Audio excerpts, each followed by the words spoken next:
I mean, all my grandparents are dead. When was the last one die? I mean, it was my step-grandfather died. I'm sorry that I was smiling right as you turned around and said that. I was smiling from the thing before. You were but like, not if you're me. on the live stream, you could screen grab that and have me be like, atheist smiles at dead grandparents. For me, it was Dad's dad, never met, died before I was born. Yeah, me too. Mom's dad died, I think like lung cancer. He's an intense smoker.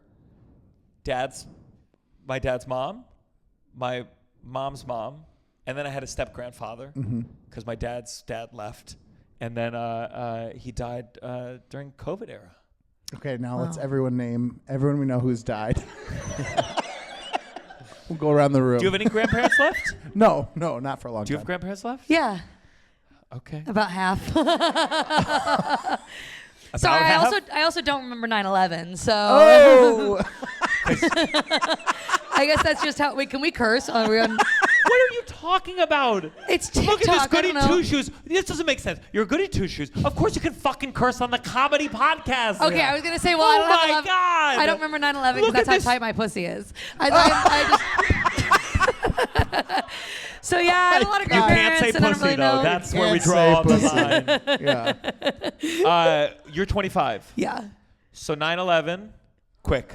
I was like 2. I was born in 98. 98, yeah. She's two. Oh, God. What was the oh my God just said about youth? Yeah. Okay. Well, yeah. 1998. Horrors of You were born in terrorism. 1998. There's something about 1990. It's about like, oh, you were born. If you were born after 2000, that's where it's really. hits That you is in the even gut. weird Yeah. to me, where I'm like, what? 1998. Wow.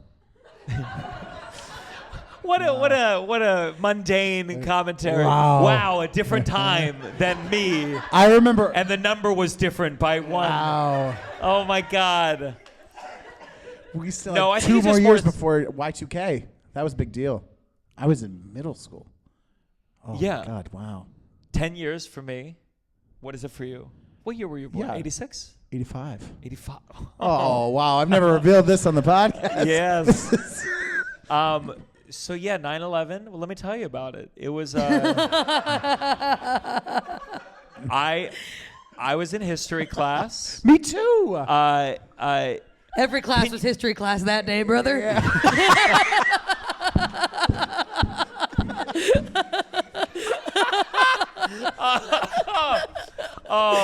I'm gonna tell you in a second because I want you to tell a 9/11 thing that you wouldn't tell, but you yeah. can tell it now. Yeah. So I'll just say that when it happened, it was 5th grade or 6th grade or something like that. But I didn't understand the world enough to know. I thought bad things happened all the time. So I thought this was just a bad thing. I don't think I realized at that age, like what a domestic terrorist attack meant. Yeah. It's so funny. When did you stop believing in God? When did your idea of the American project kind of crumble? See, when did you realize this was imperialism wasn't the exception? It was actually the rule to this country. See, but I agree in the way. I'm sorry, you were like fucking 3 years old being like, Pocahontas actually wasn't a nice tale. I remember I had to go to football practice that day, and I remember thinking, what would have to happen for football practice to be canceled? Like what?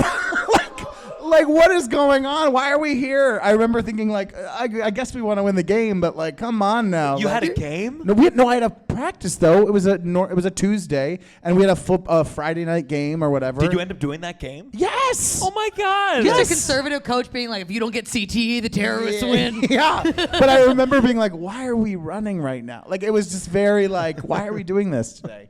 So I just remember I realized how serious it was when I got home, and my stepdad, who was like a workaholic, he had come home and he was watching the news just like this. And that's when I knew. And then the next day they held school, and they acted like it was like most schools canceled, but they were like, we decided actually we should come together. And as a kid, you're like, come on, we can't get snow days or 9/11 days? Give me a break. Yeah. And I remember there was an even younger kid. I mean, like, because it was the school was kindergarten through 8th, and it was just like some like little kid, and he had 2 toy planes for some reason. He was like making jokes with his friend, like meow meow meow. And I went up, and this is me being. I was a little bit of a teacher's pet too, where I went up and I said, "That is not funny. And if only I knew that, like, in my 30s, I'd be making 9/11 jokes nonstop on stage for people. What a hypocrite. Oh my God. So you've always told me this thing. When we first started the podcast, Russell was like, I don't want to, share anything funny. And now you've opened up. Talk about. Okay. So there's someone that I don't go on as much, but sometimes you go onto Facebook and you see, people from your past. And there's a person every 9/11, she shares the same memory. Okay, and it's this memory. She talks about where she was that day, and it's just like a classroom in upstate New York. And she goes, and I'll never forget that my history teacher is on the phone because his daughter lives in New York, and she works in the World Trade Center, and so he was desperate trying to figure out if she was still alive, and and so she shares this memory every year. Okay, and so one year someone says, what happened to his daughter? And she says, I don't really know, but I just remember that. And you're like, why are you sharing the story? Like, this is not a story. It's a non-story. Just message the teacher. He's probably still alive. Be like, did your daughter die in 9/11? That can't be a meaningful story that you share every year, and you have not thought to look into the ending of the story. It's like if you love the movie Inception, you told everyone you got to see Inception, and you're like, how does it end? And they're like, oh, I always cut off before the last 3 minutes. But it was just crazy how invested I was. And I was like, was it or was it not? Yeah, it's, wow. Yeah. And you were just 3. Just 3. So you were a teacher's pet, good grades. Until senior year of high school. Because you started stand-up. Yeah, I got a C. No, yeah, I started stand-up, and I kind of was like, I'm gonna drop out of high school. I'm gonna move to New York. Insane idea. I'm very glad I didn't do that, but the grades did fall off a little bit. How does a goody two-shoes person get into stand-up? I mean, a field that the trajectory is not, there's so many school things you could do, so many clubs that help for college. Why stand-up? It wasn't really on purpose, but I was a big theater kid, and then there was an open mic down the street, in the main street of where I grew up, and I was like, oh, let me just try it for fun. And then I met some other comics there who were like, oh, this is a whole thing. You can go out 7 nights a week. You can do it. And I was like, yeah, let's do it. And I started doing it 7 nights a week. And then right at the gate, 7 nights a week in school. And then 3 months into doing it 7 nights a week, you look up and you're like, oh, I guess I do this now. And then I just kind of kept going. But one of the guys I met, now we live together and we have a podcast. The guy I met at the first open mic, we now live together. Wow. And so it's it kind of just stuck. How old was he when you met him? Because you were 16. I was 16. He was 18. He was one of the other only young kids there. Everyone else was a divorced dad in their 40s. Yeah, she was and we were 65. God, we understand each other.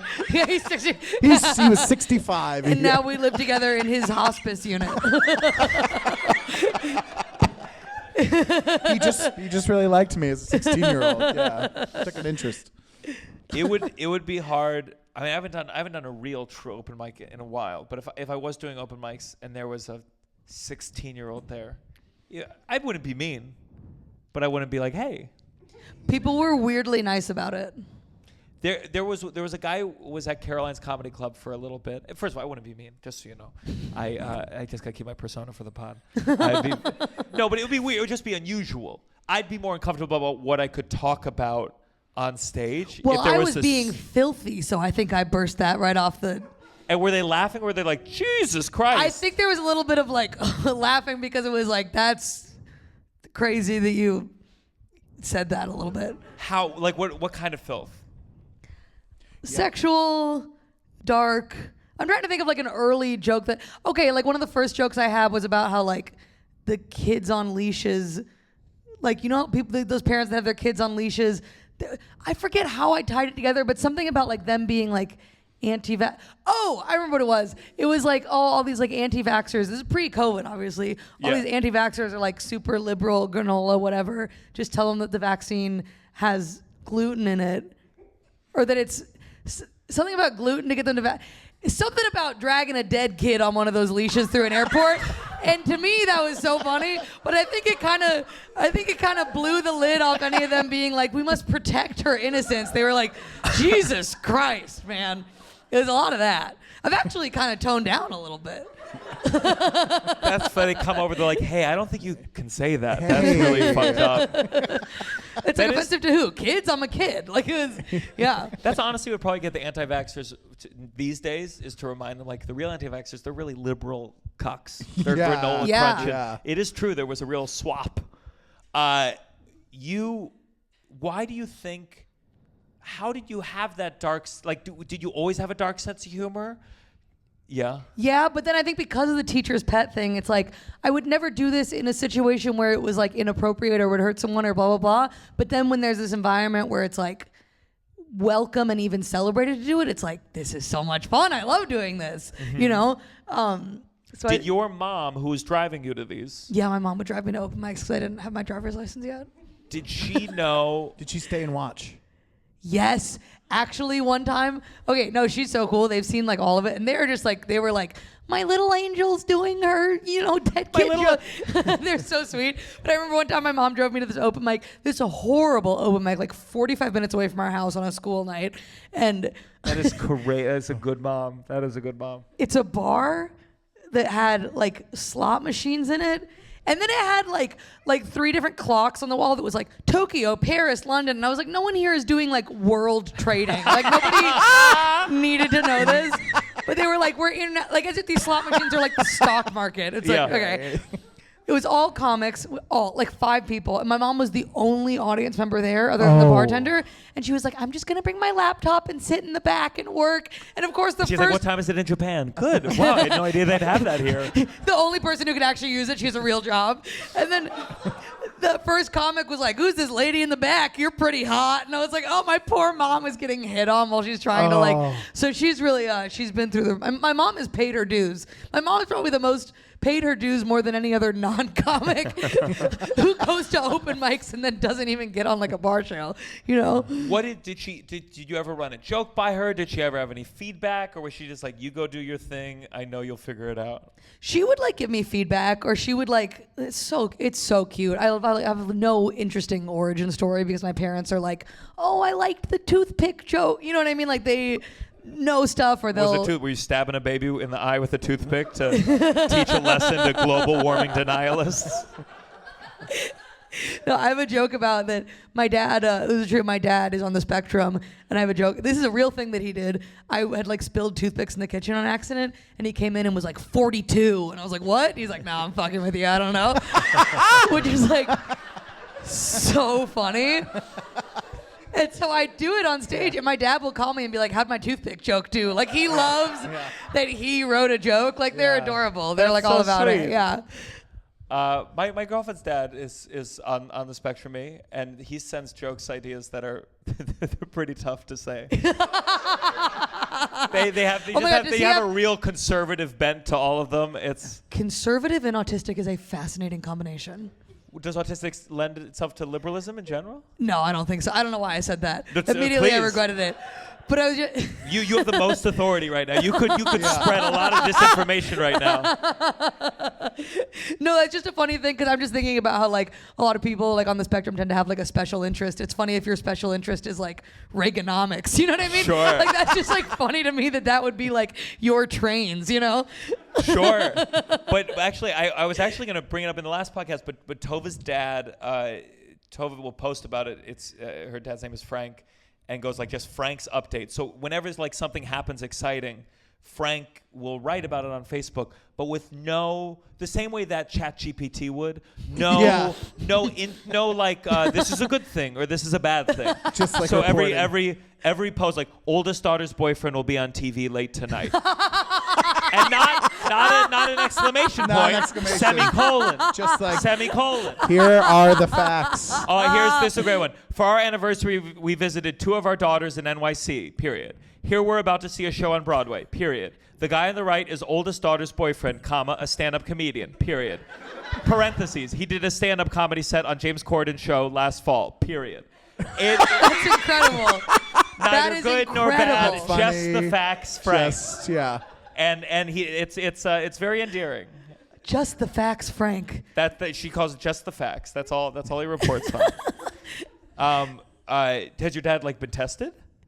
I mean, no, but you know. Yeah. Does he? But I mean, clearly has a sense of humor about it. Yeah, he will be like. I think he got into his adult life and then heard about it and was like, "Oh, that's what it's called." Like I think it was more. Sure. I don't want to put words in his mouth, so I don't know if he ever got formally tested, but I think it was one of those like when he was a kid, they were like, just stop counting.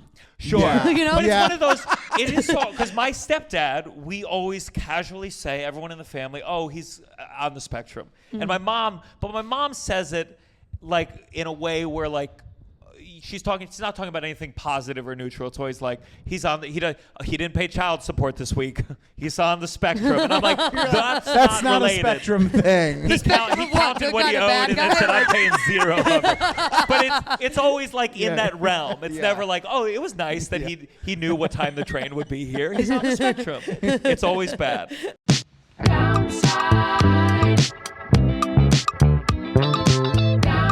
You're listening to The Downside. The Downside. With Gianmarco Soresi.